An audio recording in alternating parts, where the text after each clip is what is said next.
Bom, em primeiro lugar, obrigado pelo convite. É um prazer estar aqui falando sobre as coisas que a gente trabalha, as coisas que a gente desenvolve. E muito mais do que isso, falar sobre um ramo que é um ramo relativamente recente na física, que isso não é na área de física médica ou não é biofísica, é uma física aplicada à fisiologia, o que difere um pouco do conceito de física médica e de física biofísica. Para falar sobre isso, eu vou inicialmente começar com um contexto histórico. Eu coloquei aqui, de um lado, aqui é uma linha de tempo. Eu estou começando em torno de 13 mil anos antes de Cristo, ou seja, em torno de 15 mil anos atrás.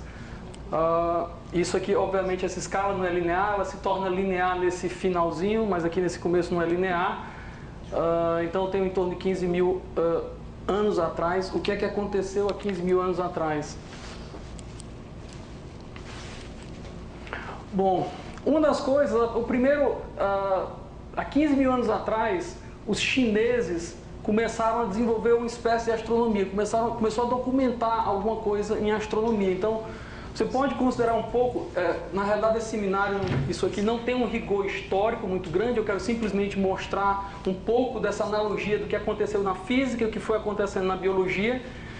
E a física, vamos dizer, pode falar que começa em torno de 15 mil anos atrás, com os chineses observando os astros. Em torno de 500 anos antes de Cristo, ou 2.500 anos atrás, os egípcios, além de desenvolver bastante essa parte de astronomia, também tinham uma medicina primitiva. Então, de certa forma, você pode um pouco entender que as ciências biológicas ou biomédicas vai ter um certo início nesse período aqui, ou até um pouco antes, com os egípcios fazendo mumificação, tentando entender um pouco de conceitos biológicos. E a física, na realidade, está quase há 15 mil anos atrás. Nessa época existia um certo desenvolvimento de astronomia, alguma coisa de óptica, um pouco de mecânica, isso tudo de forma muito primitiva. Nesses anos seguintes que se passaram, até, sei lá, algo como o ano 1500, a física, na realidade, continuou desenvolvendo um pouco de astronomia, um pouco de mecânica, continuou desenvolvendo óptica, e tudo isso com base um pouco em geometria. Quer dizer, a geometria foi metodologicamente unindo um pouco de óptica com mecânica, um pouco de astronomia. Essa aqui é uma foto de um livro do Euclides, de 300 anos antes de Cristo, mostrando uma mulher ensinando geometria. E essa geometria foi dominante até em torno de 1500 anos, do ano 1500, quando apareceu Leonardo da Vinci. Bom, Leonardo da Vinci ele teve contribuições que vão desde a área de direito, né, leis, política, pintura, quase tudo que você possa imaginar de conhecimento da época, o da Vinci esteve envolvido. Mas principalmente na área biológica e na área de física ele teve suas contribuições significativas. Uma coisa que pouca gente sabe é que, por exemplo, Da Vinci, nessa época, já desenvolveu o conceito de fractal. Teoria fractal começa aqui em Da Vinci, quando ele fez umas observações a respeito de botânica. Então, ele, observando o crescimento de árvores, ele observou que os troncos tinham uma relação geométrica entre o tronco e os parentes do tronco, quer dizer, o tronco inferior com os ramos. E ele encontrou uma relação fractal para isso. Ele não usou, obviamente, o conceito fractal, mas ele desenvolveu esse conceito. Além disso, ele desenvolveu bastante na área médica, na área de entendimento do corpo humano, fisiologia. Ele teve um desenvolvimento grande nessa área aí. Bom, algum tempo depois veio Galileu. Na realidade, essa parte da física nem precisa falar a respeito de qual foi a contribuição de Galileu na física. Mas, contemporâneo a ele, veio esse biólogo, esse médico, na realidade, William Harvey, que foi a pessoa que iniciou fisiologia, eu acredito que a partir dele, quando ele fez o desenvolvimento da circulação do corpo. Ele foi que determinou como é que o sangue circulava no corpo humano, o coração, onde é que está indo o sangue, como é que passa. Então toda essa parte de circulação sanguínea foi desenvolvida nessa época. Tá? Então, enquanto na parte biológica você estava ainda descobrindo conceitos básicos do corpo humano, como é que o corpo humano funciona, a parte de física já estava relativamente desenvolvida nessa época com Galileu. Tá? E nos anos depois, em 1687, veio Isaac Newton.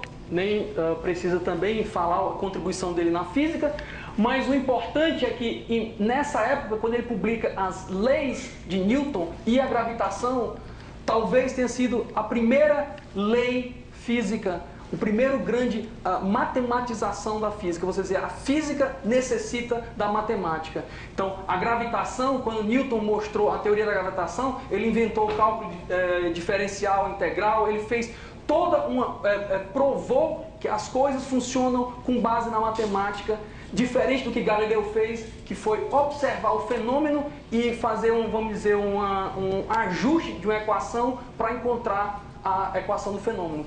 Newton não, ele foi para leis concretas.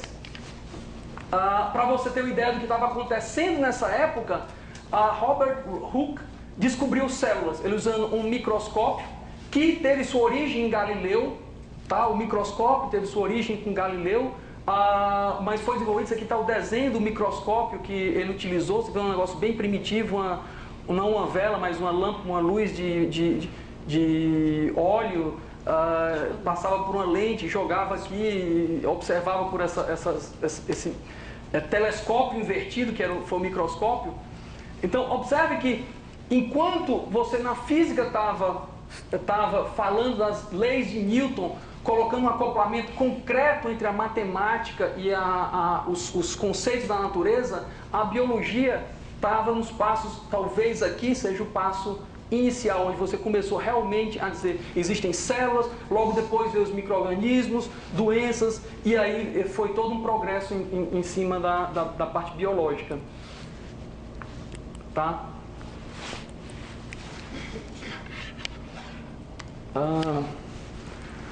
Bom, no ano de 1770, em torno de 70 e 90, Lavoisier apareceu e, na realidade, isso aqui representa um marco. Eu coloquei essas linhas de interseção entre a física e as biomédicas, né?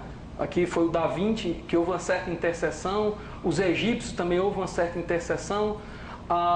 Na época de Newton, aqui teve essa parte de células, essa interseção aqui se dá pelo uso do microscópio, houve uma interseção, quer dizer, a física começou a auxiliar a biologia no que se diz, desenvolvendo lentes, microscópios, que foram as ferramentas iniciais biológicas, mas com Lavoisier a coisa mesclou. Então, o Lavoisier é um marco no início da química. Claro que você pode falar de alquimistas antes, mas Lavoisier descobriu o hidrogênio, descobriu o oxigênio,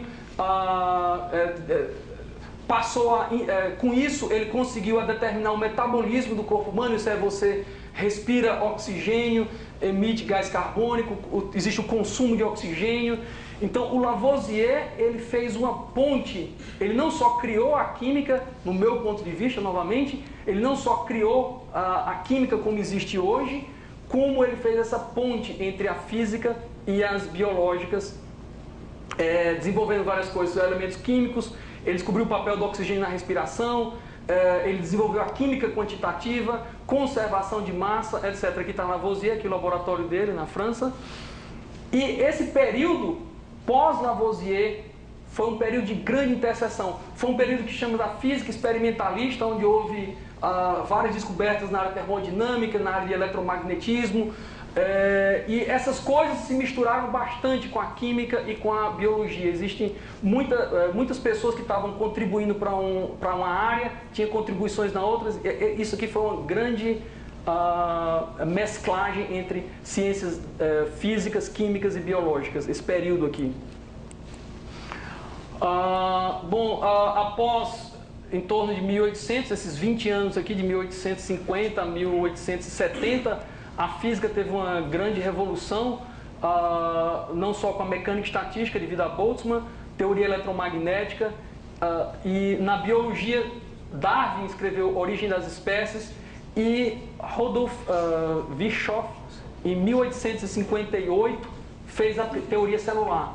Então, observe que existe um certo... a física, enquanto a física você está em teorias extremamente, vamos dizer, elaboradas, teoria eletromagnética completamente com Maxwell, com equações matemáticas, com leis, provando uma série de coisas, a biologia está ainda descobrindo a primeira teoria celular. Foi a primeira teoria celular de explicação de como é que as células funcionam. E Darwin veio com a Origem das Espécies, então o período naturalista. Então, observe que enquanto a física está num compasso matemático sólido, a biologia está iniciando aqui a sua trajetória. Logo depois veio Marie Curie, Einstein, Planck. Eu não estou... seria difícil colocar todas as pessoas que contribuíram nesse período, daria uma lista gigantesca, mas com raio-x, na realidade a Marie Curie fez a radioatividade. Isso aí possibilitou uma série de outras coisas que surgiram na biologia, que é a aplicação da radioatividade, da raio-x para determinar formato de proteína. Então hoje tudo que se conhece a respeito de proteína, de lipídios, de material orgânico, vem a partir de análise de raio-x, cristalografia de raio-x. Tudo isso aí foi possibilitado devido a o que foi descoberto em torno de 1895, por aí.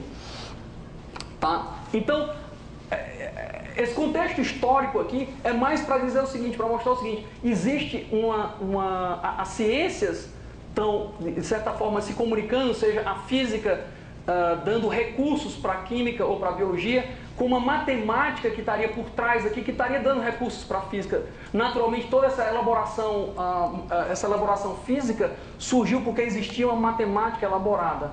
Então, a física descobriu muito cedo que a matemática é talvez um dos únicos, a única linguagem para você fazer realmente quantificação de fenômenos. Tá? Em 1931 veio um artigo, eu não estou citando aqui especificamente o artigo, mas foi um artigo em 1931 que o Dirac ele comenta que existe ainda muita coisa para ser desenvolvida na física, mas quando essas coisas básicas, tipo a formulação relativística, a mecânica quântica, a natureza do núcleo atômico, quando essas coisas forem desenvolvidas, estiverem desenvolvidas, o passo seguinte, ou talvez um dos passos possíveis para a física, é tentar entender os conceitos fundamentais relacionados com a vida. Tá? Então eu termino esse bloco dizendo o seguinte: a biologia está atualmente sedenta por quantificação, tá? E a matemática talvez seja uma ferramenta essencial, talvez seja a única ferramenta essencial, a única ferramenta possível de fazer uma quantificação em biologia. E uma boa parte dos biólogos não tem formação matemática. E quem está fazendo essa formulação são os físicos. Tá? Então, uma boa parte das quantificações na biologia estão sendo atualmente feitas por físicos, porque tanto os médicos quanto os biólogos, não todos, mas a grande maioria, eu diria 95%, não tem uma formação, não tem interesse na parte matemática. E isso não vai ser possível fazer uma quantificação. Então, esse próximo século talvez seja um boom na biologia, porque essa quantificação está iniciando, tá? E a física tem um papel essencial nisso. Então, como eu falei, existe essa terminologia relativamente nova, que é biologia de sistemas, e talvez física biológica, é difícil fazer uma tradução correta, mas essa é uma terminologia relativamente recente, em torno do ano 2000, foi quando surgiu, quer dizer, há 11 anos atrás, quando surgiu essa nomenclatura biologia de sistema, que é um estudo, é uma ciência que tenta fazer uma um acoplamento entre as várias ciências, isso é, a física, a biologia, como você entender um fenômeno biológico de forma global. Tá? E um exemplo dessa biologia de sistemas está aqui nesse gráfico que mostra que você tem o genoma, o sequenciamento do genoma, ele forma proteínas. Essas proteínas se acoplam para formar uma maquinaria celular. Isso aqui está dentro de uma rede de comunicação celular. Então, em cada pedaço, em cada etapa disso aqui, não é possível você fazer uma etapa dessa sem passar por entendimento da mecânica quântica associada a essas proteínas, a forma que ela se liga, a forma que essa maquinaria funciona. Então, existe a necessidade de física básica, existe a necessidade de computação, existe a necessidade de quantificação do genoma, biologia, existe a necessidade de pessoas que trabalham com conectividade de redes, existe a necessidade de médicos. Então, é impossível você estudar o genoma como sendo uma resposta, traduzir o genoma em fenômenos da vida sem usar talvez todas as ciências de forma cooperativa. Tá? Uma das coisas que o meu laboratório a gente trabalha é tentando fazer esses acoplamentos. Então aqui é só uma ilustração de um outro tipo de... Eu mostrei a parte de genética, mas aqui eu estou mostrando, por exemplo, uma das coisas que a gente faz que é tentar entender como é que o mecanismo celular afeta o músculo, como é que o músculo tenta afetar um brônquio, como é que um brônquio afeta o pulmão e tentar entender cada uma dessas etapas o que é que está acontecendo. Isso, na realidade, esse mesmo mecanismo você pode estudar para outras coisas, porque na realidade, o tecido muscular de uma artéria é muito parecida com o tecido muscular do pulmão, que é muito parecido, então você tem basicamente poucos tipos de células que têm atividades diferentes e você pode acoplar um pouco o que você aprendeu em um sistema a aplicar para outro. Tá? Na realidade eu vou entrar em alguns conceitos, mas antes de entrar nesses conceitos, eu vou explicar um termo comum na física que é lei de potência. Tá? Lei de potência é quando a frequência de um evento varia com a potência de um atributo desse evento. Isso aqui é a frequência de um determinado evento, ele varia de acordo com algum atributo, como, por exemplo, o tamanho do evento, ou a intensidade do evento, ou a magnitude do evento. Então, quando isso acontece, a frequência varia de acordo com a potência de um atributo, a gente chama essa equação, essa estrutura como sendo uma lei de potência. O exemplo clássico disso é a lei de Gutenberg-Heinrich para os terremotos. Então, isso aqui é a magnitude de um terremoto, que é uma grandeza logarítmica. Isso aqui é a magnitude sísmica, que é em ordem, que é colocado, expressado em termos logarítmicos. Então, é a intensidade de um terremoto e aqui é a frequência com que ele acontece. Então, dá para observar que essa gráfico, frequência versus intensidade, ambos em escala logarítmica, elas representam uma linha reta. Elas podem ser representadas por uma linha reta. Então, se você pegar essa equação aqui, tirar o logaritmo dos dois lados, você vai ter que o log da frequência é igual a uma constante k, que é esse mesmo expoente, essa mesma potência, multiplicado pelo logaritmo o logaritmo da intensidade, no caso do terremoto, mais uma constante. Então, observe que o k é a inclinação dessa reta aqui. Isso aqui é chamado lei de potência. Isso aqui não só acontece para terremotos, mas à medida que vocês vão vendo começando a ler artigos em física, outras coisas em física, vão ver que existe uma série de fenômenos, uma série de coisas que se comportam como essas leis de potência. Tá? O que acontece é que outra propriedade dessa lei de potência é que ela é invariante de escala. Então você chama isso aqui de lei de potência ou um fenômeno que é livre de escalas. Nesse caso, quando você faz f de c vezes x, é proporcional a f de x. Isso se chama que esse fenômeno é invariante de escala. Ele muda de posição, mas ele não muda o formato quando você altera a escala. Então você muda de escala, mas o formato do gráfico permanece o mesmo, da figura permanece o mesmo. Tá? Uma forma de ilustrar isso é uma paisagem como essa. Se você observar, você está dando um zoom consecutivo nela, você está fazendo zooms e zooms, e o formato dela permanece muito parecido com o formato original. Quer dizer, à medida que você parar em qualquer ponto, você não sabe que escala você está. Então, se você continuar, parou, você não é incapaz de dizer que escala é essa. Digamos que eu diga que no início eu tinha escala 1 e aqui escala 10 a menos 10. Nesse ponto aqui, você só olhando para isso aqui, sem olhar para essa posição, você é incapaz de dizer em que escala a gente está trabalhando. Então, esse tipo de comportamento é chamado um comportamento que é invariante de escala. Tá? Isso vai ser bem comum em vários... Então, eu retorno aqui. Então, esse fenômeno aqui, que é o do terremoto, que eu já tinha falado, é um fenômeno invariante de escala. Agora, com esse terremoto do Japão, você tem mais um ponto aqui, né? E outros fenômenos, por exemplo, isso aqui é um gráfico de 1930, dá para ver que foi colocado, escrito à mão, isso aqui tudo é um gráfico, não foi feito no computador, foi feito à mão.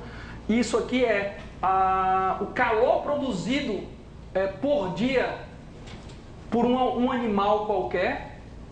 E aqui é o peso do animal. Então aqui está uma baleia, aqui está um elefante, aqui está um coelho, aqui está um cachorro, aqui está um rato. Isso aqui está em escala logarítmica, o tamanho, o peso do animal. E aqui é o calor produzido por ele por dia.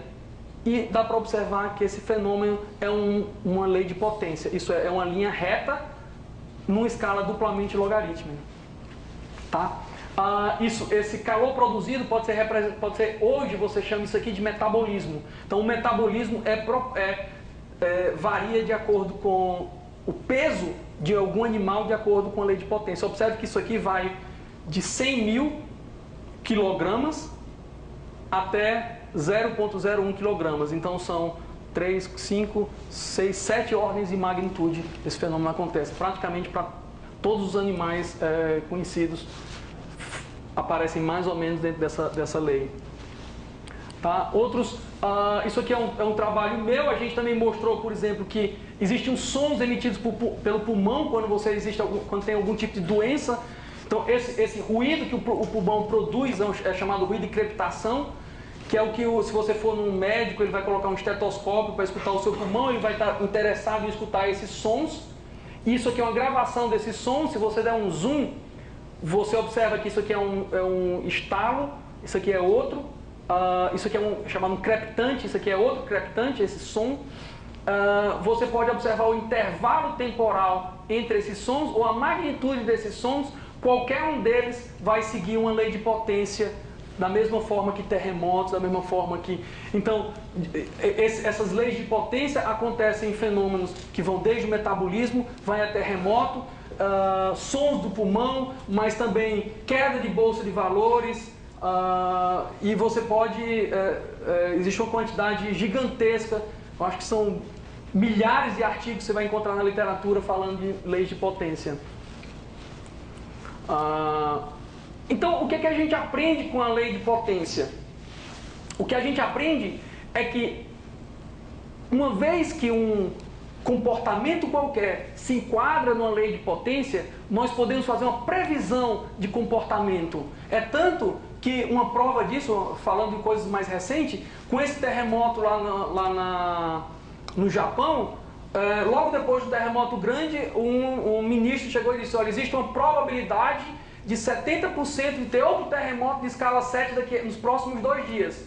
Então, da onde foi que esse ministro tirou essa ideia? Ele tirou colocando uma lei de potência. Existem 2 leis, eu não vou entrar em detalhe da segunda, mas que também seguem com relação ao terremoto. Existe a lei de Gutenberg-Ehrlich, que dá magnitude, e existe outra que é o intervalo temporal, que é a lei de Ohmore, por terremoto.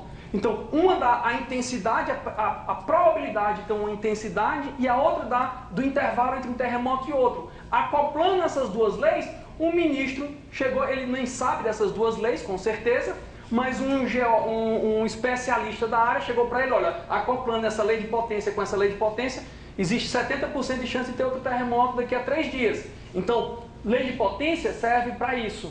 Quando você enquadra um fenômeno físico qualquer ou um fenômeno biológico qualquer, você tem a habilidade de fazer uma previsão comportamental. Tá? Você tem um entendimento desse fenômeno, porque você entende que ele é livre de escala, você tem uma série de outras coisas, eu também não vou entrar em detalhes, mas você aumenta consideravelmente o entendimento que você tem do fenômeno. E você pode classificar esse fenômeno. Tá? Então você pode classificar esse fenômeno de acordo com a categoria, dependendo da inclinação, dependendo disso, você coloca esse fenômeno dentro de uma classificação. Tá? Então agora entrando mais na parte biológica, de acoplamento entre física e biologia, eu quero iniciar dizendo, somos feitos disso. Isso aqui é uma célula, célula, plateia, plateia, célula.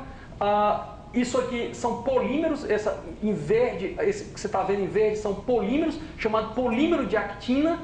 Tá? Esse polímero de actina forma o esqueleto celular. Polímero é um ramo da física. Vocês vão ver que existem uma quantidade grande de estudos físicos onde se estuda polimerização, polímeros ramificados, polímeros não ramificados, é um ramo da mecânica estatística que estuda polímeros. E esses polímeros compõem o nosso corpo. As células têm, a estrutura da célula é definida por esses polímeros de actina. Esses aqui são polímeros orgânicos. E o tratamento, quando você vai estudar polímeros, você faz um tratamento de mecânica contínua ou um tratamento de mecânica estatística. Isso aí, você pode tratar esse polímero como sendo uma haste, que você vai estudar usando mecânica contínua, ou você pode usar um tratamento de mecânica estatística para estudar propriedades desse polímero. Tá? Então aqui é uma grande interface, um grande potencial de aplicação de física em fenômenos biológicos. Tá? Esses polímeros, isso tudo possibilitou a vida. Inclusive, eles possibilitam uma coisa chamada motores orgânicos, que são motores com 90% de eficiência. Tá? Então, agora, o que a gente vai fazer é o seguinte, olhar um polímero desse e observar a energia desse polímero. A gente pode fazer vários tratamentos de escala, isso é, você pega esse polímero e diz o seguinte, o que aconteceria se eu mantenho as proporções desse polímero, mantendo as proporções, se eu aumento o tamanho dele ou diminuo, o que é que vai acontecer com as propriedades desse polímero? Se eu pegar esse cabo, mantendo as proporções, o que acontece? A energia de torção, isso é, se eu pegar esse polímero e tentar torcer esse polímero, a energia relacionada com essa torção segue uma lei de potência. A energia de fratura relacionada com esses polímeros, novamente, fazendo uma lei de escala, segue uma lei de potência. A energia eletrostática de uma casca esférica, isso é, você tentando ver o que acontece com cada um desses monômeros, também vai seguir, se você pegar essa casca esférica e ir aumentando em tamanho, também vai seguir uma lei de potência. Então, se você pega todas essas leis de potência, e tem várias outras que eu não estou colocando aqui. Então, novamente, se eu coloco agora um gráfico duplamente logarítmico, esse gráfico está em escala logarítmica, e seria energia desse lado, e desse lado seria comprimento. Quando eu pego a energia de torção, eu pego a energia de fratura, que são dados por essas linhas, eu pego a energia de ligação de um elétron dentro de um box. Quando eu coloco todas essas leis de potências juntas, isso aqui seria a energia térmica do sistema.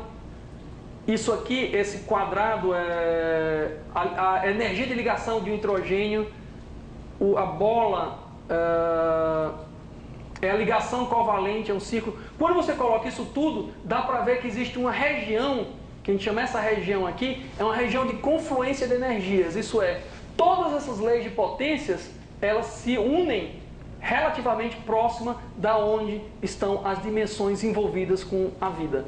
Então, isso aqui está relacionado com uma célula, a maquinaria celular funciona nessa região, que, por coincidência ou não, é justamente nessa região de confluência energética.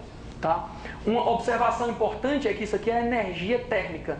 Isso é, a energia associada com a temperatura ambiente, ou seja, K, constante de Boltzmann, vezes a temperatura ambiente. Essa linha aqui. Então dá para observar que essas ligações, essas confluências de energia estão próximas à temperatura, a energia relacionada com a temperatura. Ou seja, o que eu quero dizer com isso é que esses fenômenos, uma grande parte desses fenômenos biológicos estão acontecendo com trocas energéticas comparáveis à temperatura, ou seja, a região onde a mecânica estatística funciona. Tá? Isso aqui é um exemplo de um motor celular. Se vocês olharem, isso aqui é um motor celular. Isso aqui foi um polímero que foi colocado na cabeça desse motor, simplesmente para você visualizar o motor, porque se esse motor começasse a rodar aqui, você não visualizaria. Então você coloca um polímero que emite luz e liga esse motor colocando energia, ou seja, ATP. Isso aqui é um gráfico desse motor funcionando. Tá? Isso aqui está você pode pegar nesse artigo, é um artigo que foi publicado na revista Célula, que é a revista de maior impacto, a revista de maior impacto científico. Então dá para ver se você treinar bem os olhos, que esse motor ele funciona em passos. Ele dá 3 passos, ele fica numa direção, noutra e noutra. Ele fica dando giros de 120 graus. Tá? Isso aqui, esse gráfico aqui, é o tempo em que essa cabeça aqui passa em uma determinada posição. Então dá para observar que essa cabeça fica um tempo aqui, depois pula para cá, passa um tempo aqui, pula para cá, passa um tempo aqui, pula para cá. Então dá para ver que esse motor celular funciona é um motor de passos de 120 graus. Cada passo que ele dá é de 120 graus. A cada 3 passos ele faz uma rotação completa. Então isso aqui seria as revoluções, então ele saiu aqui de 0 e ele deu 12 revoluções.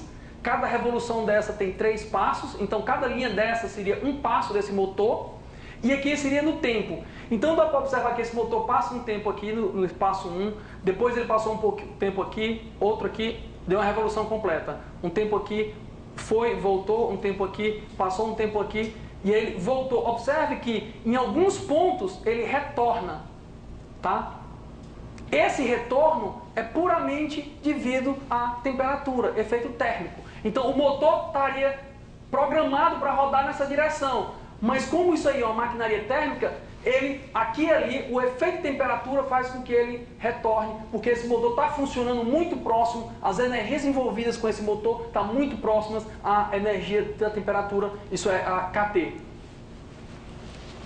Tá? Então, isso aqui é outro exemplo de outro motor celular, o motor muscular, que você tem essas cabeças aqui que fazem com que o músculo contraia. Então, eu vou mostrar daqui a pouco o movimento, eu também não vou entrar em detalhe, mas isso aqui, essas cabeças aqui na presença de ATP, eles caminham nesse trilho.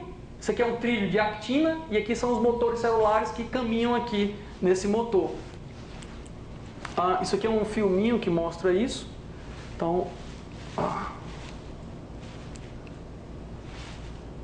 tá? Isso aqui é como aquela cabeça funciona. Na realidade, essa partícula verde, esses cilindros entrando, são as trocas que acontecem devido à presença de ATP, sai o ATP, se transforma em ADP, existe uma série de transformações que eu não vou entrar em detalhes, mas que são interações químico-físicas que acontecem com essas cabeças aqui de ATP e fazem com que o motor caminhe.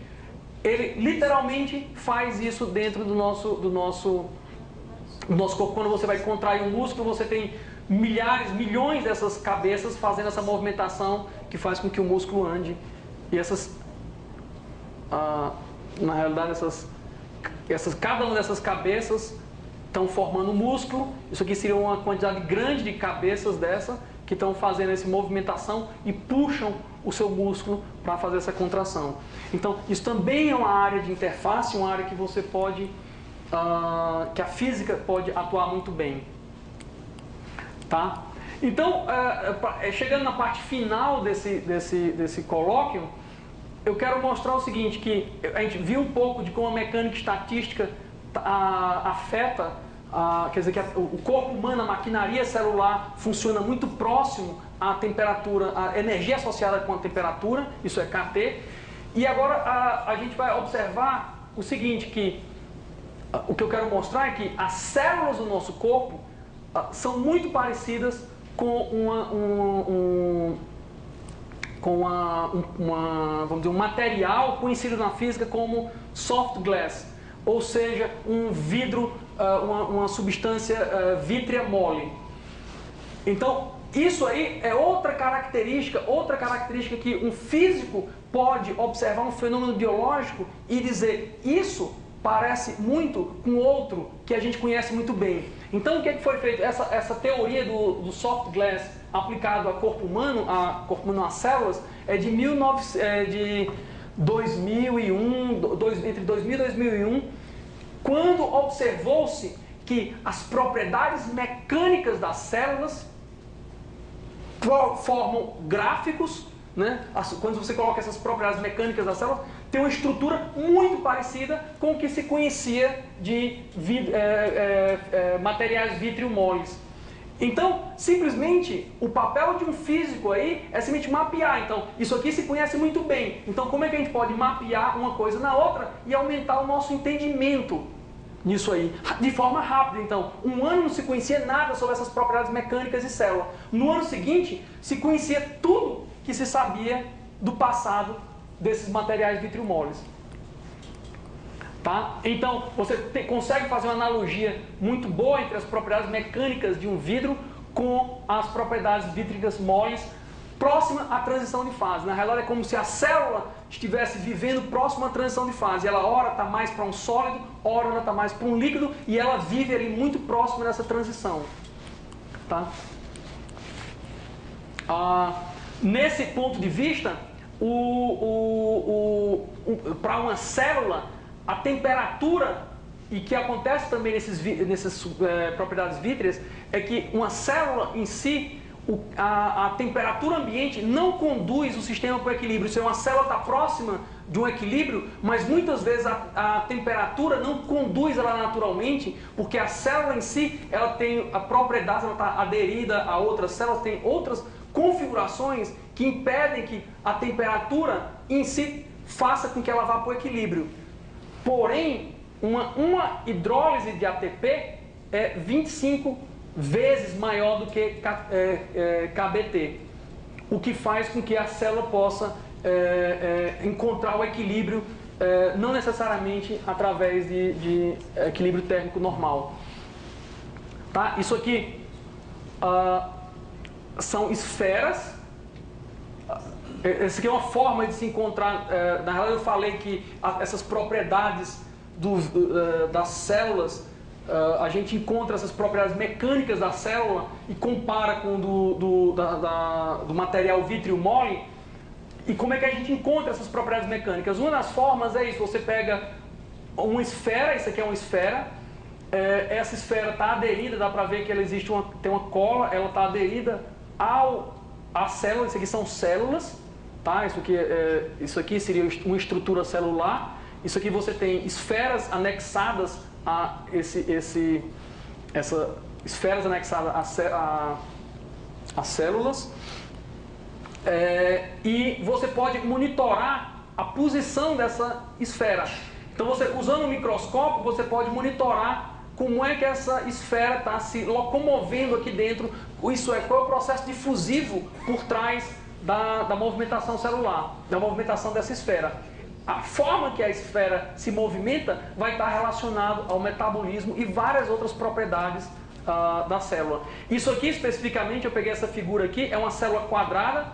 A gente fez um tratamento no local onde a célula está aderida, de tal forma que ela fique dentro de um quadrado, e a razão de fazer ela ficar presa nesse quadrado, confinada nesse quadrado, é porque eu sei que a movimentação agora da esfera não tem a ver com a movimentação da célula, porque a célula está confinada nesse quadrado. Então, a esfera está se movimentando, qualquer movimentação dela não é independente da movimentação da célula, uma vez que a célula está presa. Tá? Então, para entrar, antes de falar da movimentação da esfera na célula, eu vou falar do movimento browniano rapidamente. Isso aqui é um movimento browniano, um movimento aleatório. Isso aí seria uma difusão, por exemplo, difusão de poeira no ar. Quando você vê uma poeira se movimentando no ar, ela estaria fazendo um movimento que chama movimento browniano. Isso aqui é coordenada Y e coordenada X, está sendo um movimento em duas dimensões. Se você pega esse movimento browniano e observa o deslocamento médio quadrático dessa partícula em relação ao tamanho do passo, ele dá uma lei de potência aqui. Tá? Esse expoente dessa lei de potência aqui é expoente 1. Essa inclinação é 1. Tá? O que é que eu quero dizer com isso? Isso aqui é uma difusão normal, uma difusão, vamos dizer, uma difusão convencional de um movimento browniano.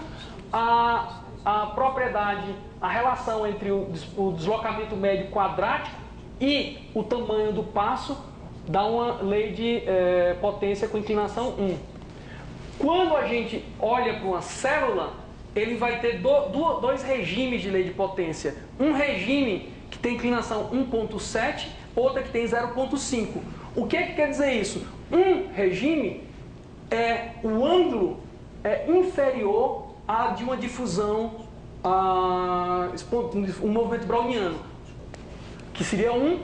No caso, nessa região aqui, eu tenho um movimento que a inclinação é inferior, ou seja, eu tenho um movimento subdifusivo, e nessa região eu tenho um movimento superdifusivo.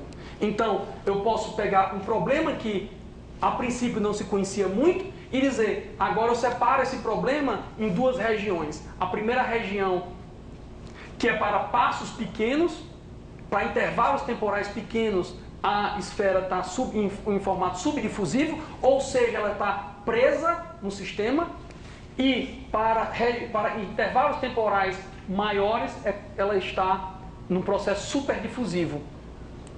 Tá? Então, com isso, eu também não vou entrar muito em detalhes, mas com isso nós temos um certo entendimento de como é que está funcionando, o que é que está acontecendo no interior dessa célula.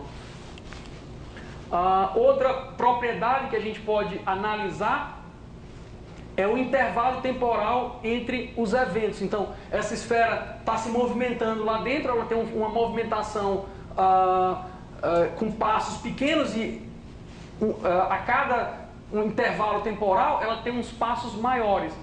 Então, é como se ela estivesse se movimentando aqui, em alguns instantes ela tem uns passos gigantescos. Então, ela está se movimentando com um passo curto, em algum momento ela faz um passo grande. Passa um tempo novamente aqui, faz um passo grande novamente. Faz um outro momento, tem um novo passo grande. A gente pode observar qual é a correlação entre esses passos, a correlação entre esses pulos, e seria algo similar ao que acontece, por exemplo, com terremotos. Então, em terremotos você estuda não só a distribuição dos intervalos, não só a distribuição do tamanho dos eventos, como também estuda-se o intervalo temporal. Então a gente pode trazer isso para a biologia, para a difusão de célula e tentar entender o que está acontecendo. Tá? Então, no caso do esqueleto celular, existe uma correlação, tá, entre esses. Isso aqui seria o que um movimento puramente browniano faria, e isso aqui é o que está acontecendo com a célula. Então, observe que para pulos pequenos, você tem um movimento equivalente a um movimento térmico normal. Para pulos grandes, isso já não mais funciona como um movimento browniano simples. Então, com análise desse tipo, eu não quero entrar em detalhes da análise, mas o que eu quero comentar é simplesmente que você separa usando essas análises que são puramente de mecânica, originalmente de mecânica estatística, você pode aplicar esses conceitos de mecânica estatística, como correlação temporal, como o tamanho desses intervalos, como essas propriedades, e encontrar regiões onde essa difusão é anômala, onde o que está acontecendo com a célula difere com o que se esperaria de uma esfera difundindo num fluido normal. Tá? Então, normalmente eu não quero entrar em detalhes disso, mas dizer que é um potencial para a física entrar, aplicar conceitos de mecânica estatística, conceitos de mecânica clássica e tentar entender esses fenômenos biológicos. Para iniciar... Isso aqui é, novamente, a mesma figura que eu já tinha mostrado anteriormente, são as esferas presas na célula. Tá? Isso aqui é uma outra microscopia que está mostrando que aqui é uma esfera novamente, mostrando que ela está completamente integrada, algumas dessas esferas estão completamente integradas ao esqueleto celular. Isso aqui seria o esqueleto celular, isso aqui seria a esfera, ela está completamente integrada. E você pode fazer um tratamento que é o seguinte, você pode magnetizar essas esferas. Essas esferas são ferromagnéticas, você pode magnetizar numa direção e aplicar um campo elétrico, magnetizar numa direção, magnetiza ela numa direção e aplica um movimento oscilatório na outra direção. Com isso você pode encontrar as propriedades, aqui são ilustrações que mostram o que a gente está fazendo. Com isso você fazendo, magnetizando a esfera numa direção e aplicando um campo elétrico na outra direção, você consegue descobrir as propriedades viscoelásticas. Porque você está observando no microscópio, você sabe o torque que você está aplicando na esfera, sabendo o torque e observando o deslocamento, você consegue extrair as propriedades viscoelásticas das células. Então, com isso, por exemplo, isso aqui é um gráfico que mostra a propriedade elástica da célula com relação à frequência. Então, você vai aumentando a frequência, essas propriedades aqui são tipos de células distintas, mas você observa que ela segue uma lei de potência, tá? E a inclinação varia dependendo do tipo de célula ou do tipo de tratamento que você dá para a célula. O interessante nisso, para concluir, é que essas linhas todas, se você fizer uma projeção da onde segue essas linhas todas seguem e se encontram em um ponto, e esse ponto aqui é justamente a frequência de ressonância de uma ligação carbono-carbono. Então você pega duas moléculas de benzeno, a ressonância dessas moléculas de benzeno vai estar associada a essa frequência e é o ponto de encontro. Então, no fundo, o que pode se observar aqui é que esses mecanismos que você mede a nível celular vão estar lá na frente vinculados a mecanismos atômicos.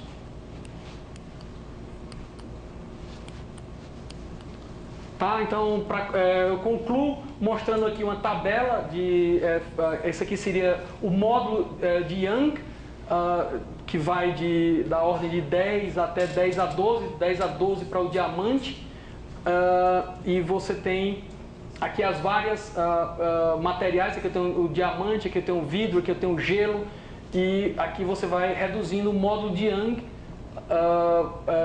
fibra de vidro, polietileno, borracha. E essa região aqui é a região dos materiais vítreos moles, que são colóides, géis, células, todos eles vão ter o módulo de Young nessa região aqui. Tá? Então, eu concluo a apresentação com esse slide e falando o seguinte: existe muita contribuição para a física fazer na área biológica, existe uma contribuição gigantesca. A biologia está muito pouco quantificada, existe muita quantificação sendo feita, mas ainda é muito pouco para a quantidade de coisa que existe, tá? E para a quantidade de coisa que pode ser descoberta na área biológica. E existe, provavelmente, a física tem o material, tem o conhecimento necessário para dar essa contribuição na biologia para a gente, para poder termos evolução nessa área. Então, eu abro a perguntas, quem quiser.